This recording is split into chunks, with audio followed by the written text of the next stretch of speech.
Alrighty, part two. These are We the People News. Okay, arm length. Okay, anything I say to do is just my opinion, my thought process as I'm listening through here. This is both hearsay. I have not researched any of this or very little of it. It doesn't change the fact I'm led to believe and do believe that this would be the case. Now, when you read the 13th Amendment, the one today, right? It says, uh, don't say a particular word, but when you look up the definition, that, geez, what is that word? When they fill out paperwork to put you in jail, you're a slave. And so when you read the 13th Amendment, it doesn't wipe out slave altogether. Okay? And it just says that when you have clean hands, you're not a slave. Back in the old days, all right, I'm led to believe, due to the research, the Southerns, because of the 13th Amendment, they created ordinances for crimes to go ahead and put the dark fellows in prison. Now the white fellas can walk across the street and not be charged with the instrument. That's what I was talking about, instrument. Okay, so in the 13th Amendment, there's a particular word, but when you look up the definitions, instrument. Okay, once you get the instrument created, you have become a criminal. Okay, now if you got a speeding ticket, you are a slave because that officer sentenced you for a lifetime. All right, because the instrument is on his computer. Okay, he created an instrument. All right, whether you go to court or not, there's still the instrument, and that right there is what puts you in slavery. And as you know, unless a judge really digs in deep, like Judge Fletcher, you guys know how I feel about him. Before then, there was an instrument to bring to him. Okay, and so therefore, you was already begun to be slave when you're detained. This is the reason why before uh, Terry versus Ohio, that they couldn't do it. But when Terry versus Ohio came out, now officers could detain you for investigation purposes. Well, that's enslavement. Where's the instrument? Okay, and even if the officer creates an instrument, you have been enslaved. Okay, so people don't look at these words, but even back in the original days, and when you read the definition of the words they use, it tells you it was slaves. Everybody in prison is a slave, and it tells you in the 13th Amendment. All right, let's go ahead and go. We were critical of attorneys. It was Dodge and Dunn thought that this amendment, because it prohibited titles of nobility, it would prohibit attorneys who use the title Esquire after their name, which is a title of nobility. It would prohibit them from holding public office or even voting. And they were all eager to get at the attorneys. And I'm publishing a magazine called Anti-Shyster, and they said, he's the guy. We got to get to him. They thought I had 100,000 subscribers. At the time, I was publishing maybe 10,000 copies of the magazine a month. They had misunderstood how many people were reading my magazine, but they brought it anyway. And I wrote 3 articles on it over a period of several months. And eventually I assembled those 3 articles into a book. And it included, 60 pages, I don't recall clearly, maybe 80 pages of copies of the different documents where David Dodge had found. I was just going to tell you what that was because I knew it was going to be blurry. ALADASK, original, 13th, and then it just says amend, 1819. I don't know if he still has these books out there, but it's actually be worth trying to find it and have a good read on it. And like I said in the other video, right? Even if Congress won't pass it, whoopee-doo. If everybody that's in family court or CPS signs a petition to have a constitutional amendment added to the state, you imagine how devastated that would be? And you would have to do it, find everybody, Democrat or Republican, that's not an attorney, and try to get them sign it and start actually proceeding forward on this. But it would do a lot of this qualified, absolute, all these immunities done with in the states. Found evidence that the 13th Amendment was believed to be ratified again by 23 or 26 states and territories. And when you looked at it and comes, you said, look, something has happened here. Something extraordinary has happened here.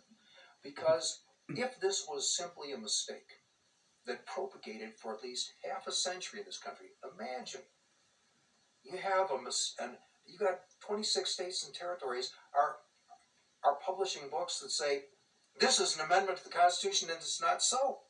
This is a pretty big mistake. This isn't a casual thing. This isn't a footnote. This is very important information. It's inconceivable that it could have propagated for over 50 years by mistake. I won't say it's absolutely inconceivable, but it's pretty close. The reason the amendment disappeared is that it is arguably the most important amendment that was ever placed on the Constitution. Because it not only prohibited titles of nobility, and that's what everybody gets excited about. We're going to keep the lawyers out of the White House and out of the legislature. More importantly, it prohibited honors, and the definition of honors at that time was any advantage or privilege that one group or one individual enjoys as compared to another. Now, the reason Just think about that. When you say your honor, what did you just do? He is above you. You are his subject. You are his slave. Okay? Sit and think about that. In other words, we can't pass a law that says Al has to pay, an extra $1,000 a year in taxes, so Bill gets an extra $1,000. Bill would have an honor if he had an advantage or privilege. It would have meant no special interest legislation. It would have meant no entitlements. It would have meant the only thing the federal government could do is pass laws that applied to everyone equally across the whole country. They couldn't grant immunities for government employees. They couldn't grant immunities for congressmen and senators. They couldn't have entitlements for minorities or women or men or anybody else you care to name. The law would have to be the same for every man, woman, and child across the entire country. No titles of nobility, no honors, no special interest legislation. That would have meant Congress would not have to. So when I said they made themselves kings, I was not far off, according to this guy and what he's saying, right? Judges made themselves kings. Meet, in my opinion, more than maybe 6 weeks a year. They could chase their pages and their secretaries for 3 weeks, and they could spend 3 weeks debating what? Maybe a dozen laws a year that would apply to everyone equally. No special interest legislation would have meant no big government. It would have meant your taxes would be a fraction of what they are right now.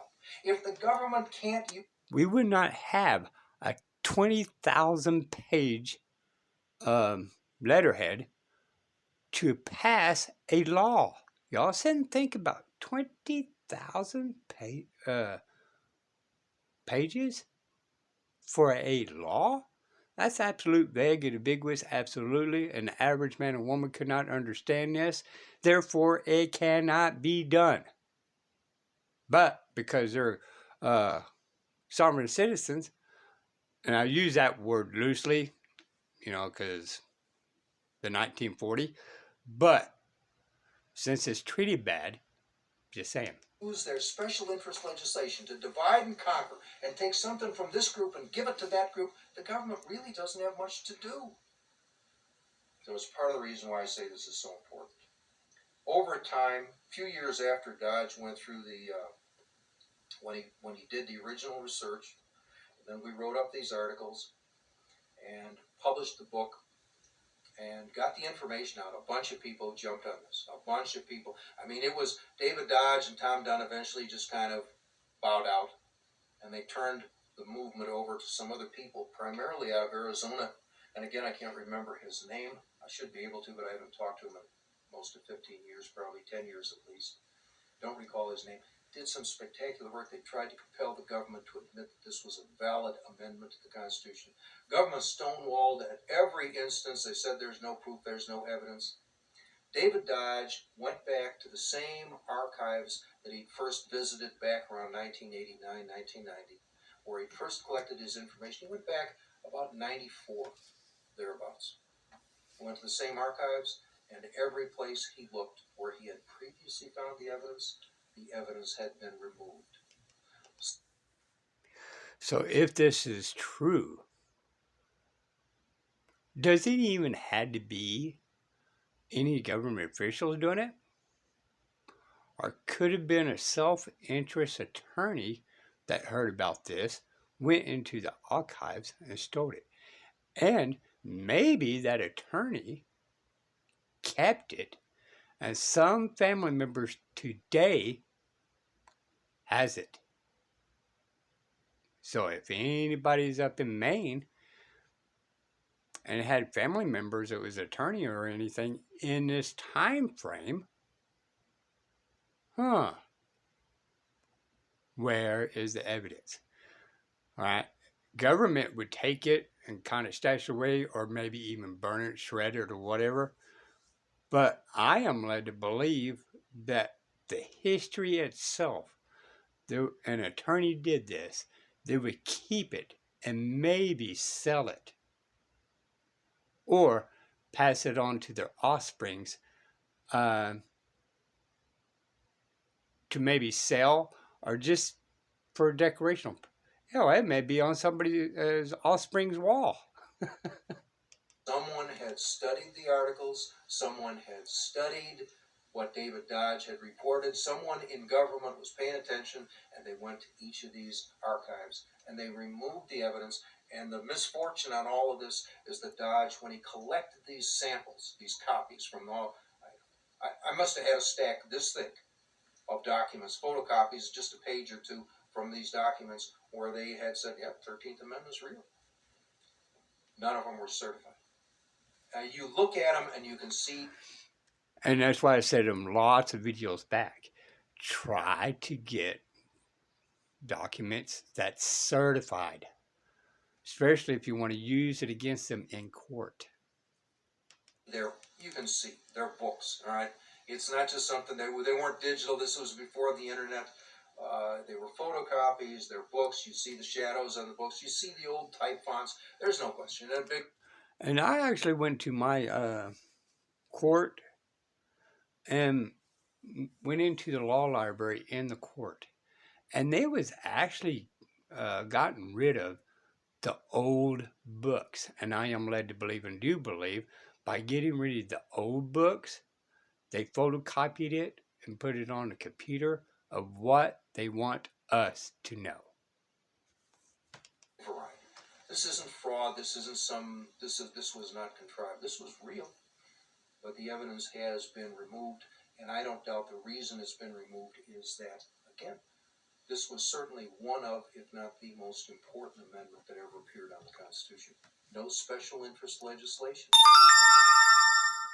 I mean, this was their attempt to declare absolute equality across the board for everyone in the country. Huh? There would have been no advantages. Didn't matter. Were you a Wall Street financier? Anyway, because for me, okay, in my opinion only, okay, I do believe that attorneys that's representing in whatever state you're in, being your representative, whether it's a Senate, state, or governor, has conflict of interest, and they should not be in there due to the conflict of interest, because they're passing laws that benefits them, and we are not intelligent enough to say no, we're not playing this stupid game, right? Talked with you guys about that Senator King with SB 781, and what it's doing is that it's allowing officers